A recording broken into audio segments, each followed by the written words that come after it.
예수도 알기 원하네. 크고도 넓은 은혜와 대속해 주신 사랑을 간절히 알기 원하네. 내 평생의 소원, 내 평생의 소원, 대속해 주신 사랑을 간절히 알기 원하네.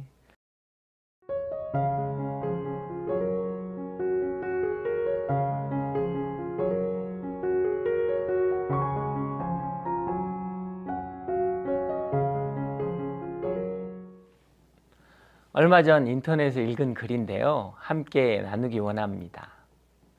시장통을 거쳐가는 8번 버스엔 늘 승객이 만원입니다. 보따리마다 주고받은 정이 가득가득하고 입가에는 흐뭇한 미소를 머금고 있습니다. 한참을 달리던 버스 안에서 갑자기 아기 울음소리가 울려 퍼집니다. 잠시 후 그치겠지 했던 아이의 울음소리는 세정거장을 거쳐올 때까지 계속되었습니다. 슬슬 짜증이 난 승객들은 여기저기서 아줌마 애기 좀 잘 달래봐요. 버스 전세 냈나? 아 이봐요. 아줌마 내려서 택시 타고 가요. 여러 사람들 힘들게 하지 말고. 아 짜증나 정말. 아이를 업고 있는 아주머니에 대한 원성과 화난 표정들이 버스 안을 가득 메우고 있을 그때 버스가 멈춰 섰습니다. 다들 의아한 표정으로 버스 기사만 바라보고 있는데 기사분이 일어나 문을 열고 나가서는 무언가를 사들고 다시 버스에 오르더니 성큼성큼 아이 엄마에게 다가가 긴 막대 사탕을 내밀더니 비닐을 벗겨 아기 입에 물려주었습니다. 그제서야 아이는 울음을 그쳤습니다.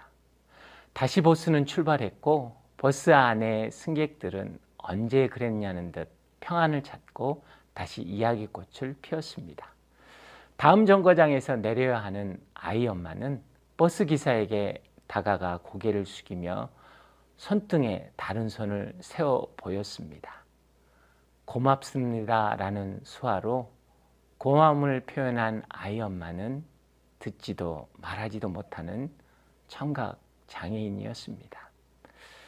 아이 엄마가 내린 뒤 버스 기사분은 아이 엄마와 등에 업힌 아이가 보이지 않을 때까지 사랑의 불빛을 멀리 비추어 주었습니다. 그러나 누구 하나 빨리 갑시다 라고 말하는 사람이 없었습니다. 왜 저러지? 라는 물음표에서 아 그랬구나 라는 느낌표로 바뀌면 우리의 마음은 따뜻해지고 삶의 태도는 달라지는 것입니다. 오늘 하늘의 것을 이야기하는 자 세 번째 시간으로 물음표가 아닌 느낌표라는 주제로 함께 나누기 원합니다. 인생에서 만나는 여러 상황들은 우리를 물음표 앞에 서게 합니다. 착한 사람들은 고통을 당하고 악한 사람들은 번창할 때 하나님의 공의에 대해서 믿음으로 순종했는데 그 결과가 더 나빠지고 힘들어질 때 하나님의 인도하심에 대해서 죄 가운데 삶을 내던지고 방황하고 있을 때 그분의 용서하심과 사랑에 대해서 물음표를 던집니다. 누구나 물음표를 가질 수 있지만 물음표가 단순히 의심이나 체념의 마침표로 끝나서는 안 됩니다. 출발은 물음표지만 도착하는 목적지는 다를 수 있습니다. 하나는 의심으로 인한 불신의 자리로, 또 하나는 진리를 갈망하는 믿음의 자리로 가는 것입니다. 여러분의 물음표는 어떤 목적지를 향해 가고 있습니까? 아이를 낳은 자 중 가장 큰 자라는 세례요한은 따르는 이가 많았고 사람들의 존경을 한 몸에 받았지만 약대 옷을 입고 석청과 메뚜기를 먹으며 광야에 외치는 소리로 주의 길을 예비하는 자로 사명자의 삶을 살았습니다. 예수님께 세례를 베풀 때 성령이 임하는 것을 보았고 하나님의 음성을 들었습니다. 그래서 요한은 예수님을 메시아로 소개했어요. 그런데 그에게 물음표가 생겼습니다. 오실 그 이가 당신입니까? 아니면 우리가 다른 사람을 기다려야 합니까? 악한 자들을 심판하시며 하나님의 나라를 세울 것을 기대했는데 자신에게 전해지는 예수님의 행적은 이해가 되지 않았습니다. 악한 왕들은 여전히 왕위를 차지하고 있고 위선자 중 종교 지도자들은 권력을 쥐고 로마 제국은 압제가 더 심해졌습니다. 게다가 자신은 하나님의 진리를 외쳤지만 어두운 감옥에 갇혔습니다. 기대했던 변화가 일어나지 않자 주님에 대한 의심이 생겼습니다.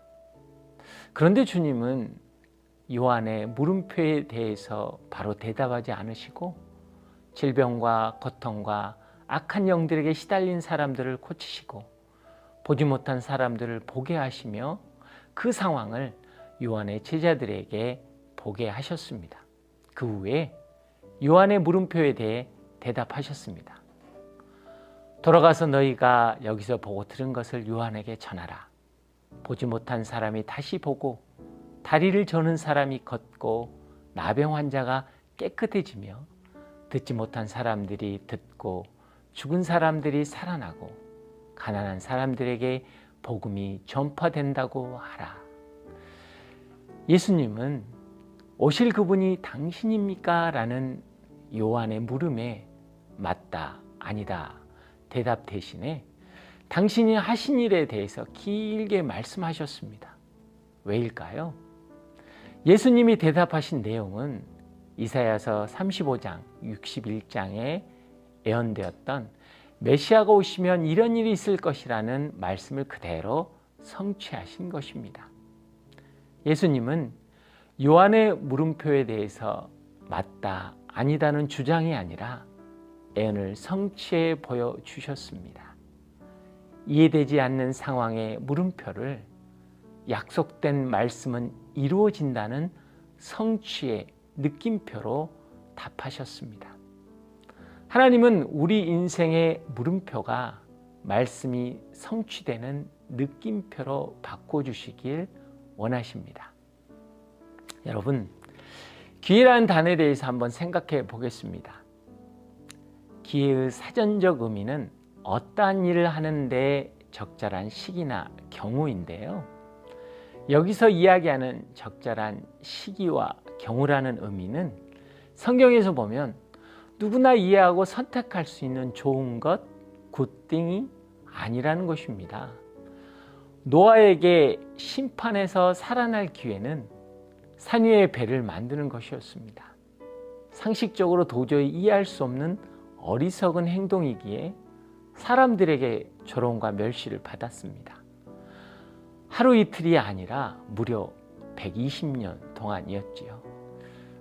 아브라함에게 믿음의 조상이 될 기회는 본토 친척 아비집을 떠나는 것입니다.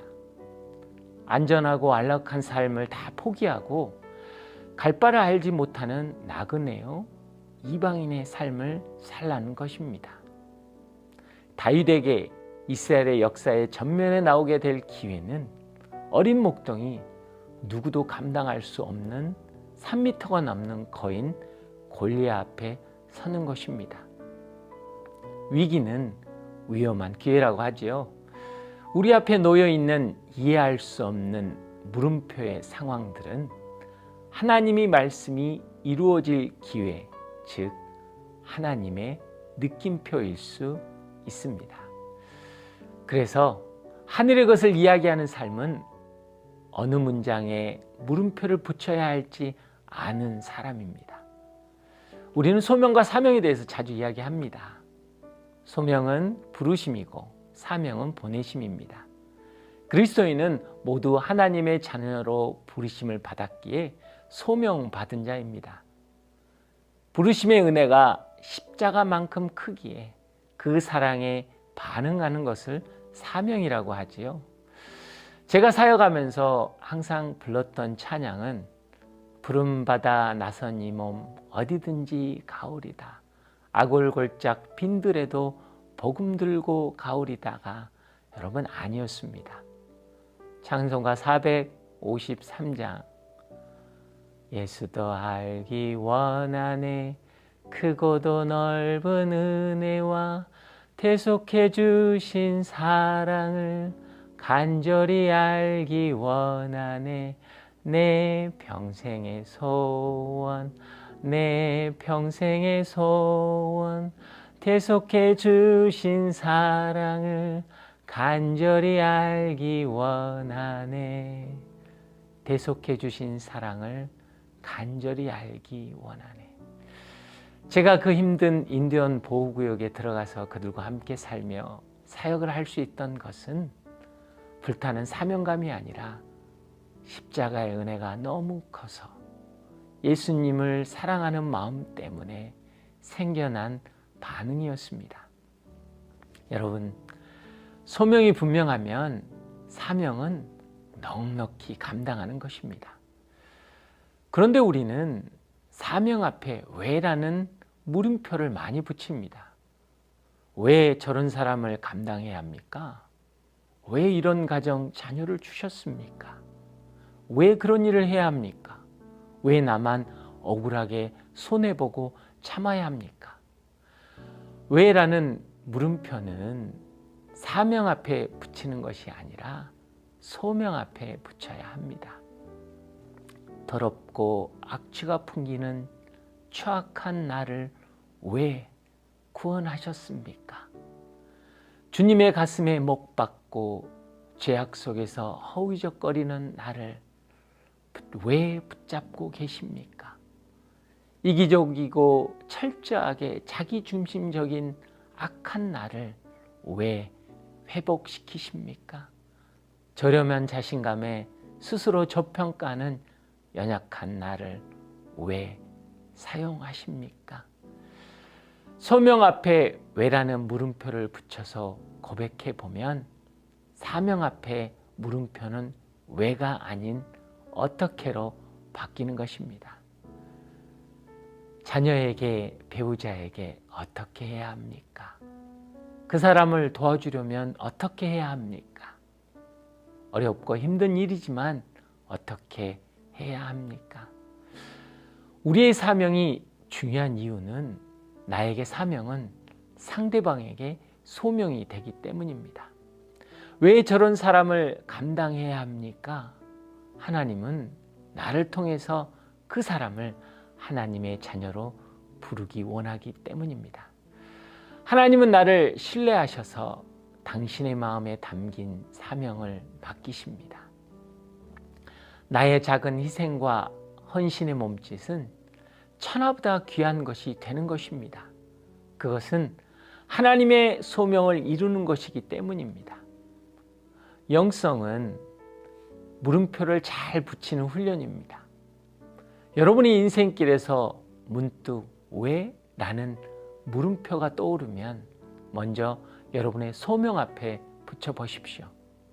소명은 물음표지만 사명은 느낌표입니다.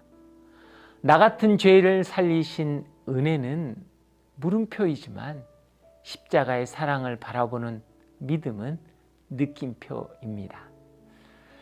우리는 때때로 잘못된 느낌표를 붙잡고 살 때가 있습니다. 느낌표는 여러분 의지적인 바람이나 맹목적인 기대가 아니라 주님을 믿는 믿음입니다. 요한복음 11장에 보면 죽은 나사로 이야기가 나옵니다. 나사로가 중병에 걸리자 마리아와 마르다가 예수님께로 사람을 보내 이 사실을 알렸습니다.